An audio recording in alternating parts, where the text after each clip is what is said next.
America! I can't seem to remember the rest of the lyrics.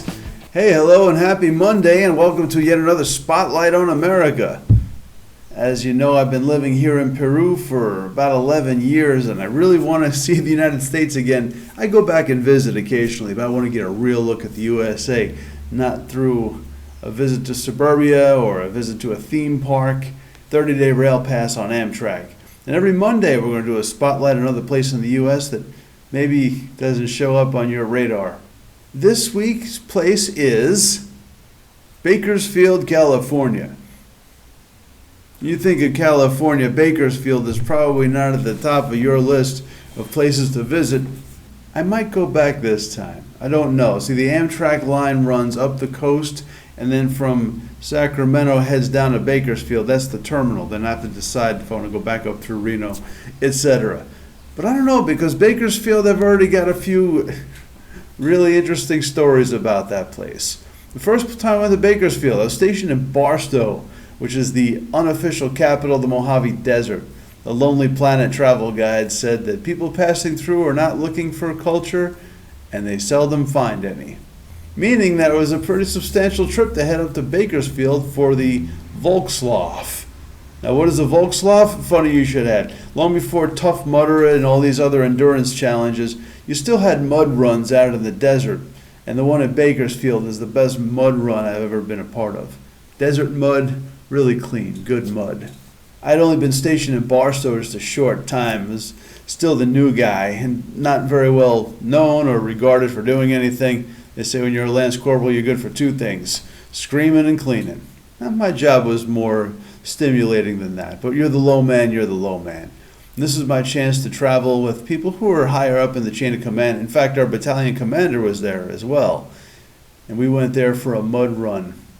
10-kilometer race, which is an easy day, especially for a Marine, except for we had obstacles. You start by running, and then you start crawling through things, climbing over nets.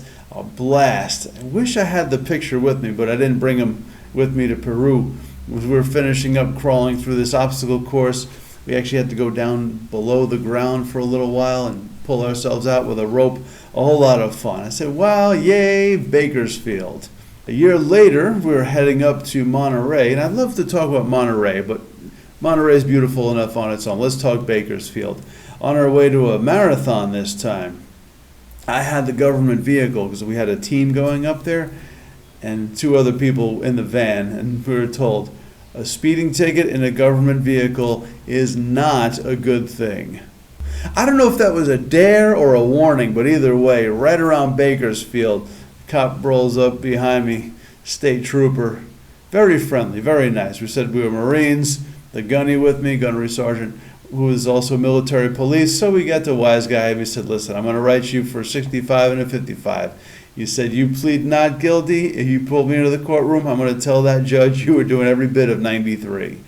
By the way, nothing happened to me. I paid whatever the speeding ticket was, and that was the end of it. You'd think I would have learned my lesson about speeding through Bakersfield. A year later, this is now the summertime of 1999, July 14th to be exact, I'm heading down that same stretch on Route 58 on the way into Bakersfield in a rental car this time.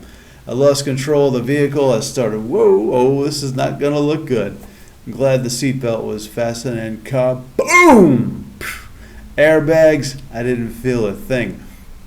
A few months later, there's a big campaign for seatbelt safety all across the military. I said, hey, I was working for the base newspaper. I can actually write in the first-person narrative and tell my story. I remember, I can hear the lyrics, the crying tires, the busting glass as my rented Chevy Lumina performed a triple Lutz and collided with the concrete barricade. Had it not been for that repulsive restraining device, I would be typing this story with the aid of a pencil between my teeth. The reason why I remember July 14th so well is because a year later, to the day, was the day I got out of the Marine Corps.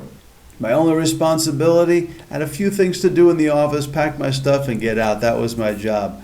I was at the battalion headquarters checking out. I come back to the office, I got a phone message from Avis.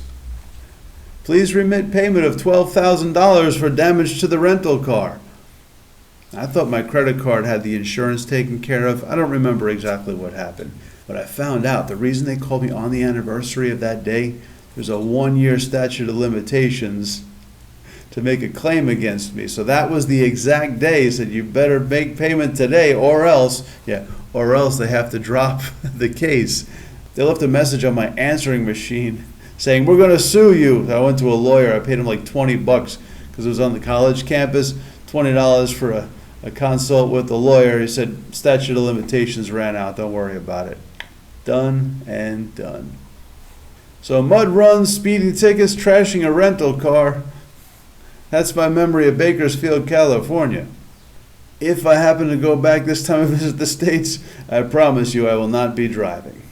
Well, that's it for Spotlight on America this week. Come back tomorrow for another public speaking tip from your certified world-class speaking coach. Have an awesome day.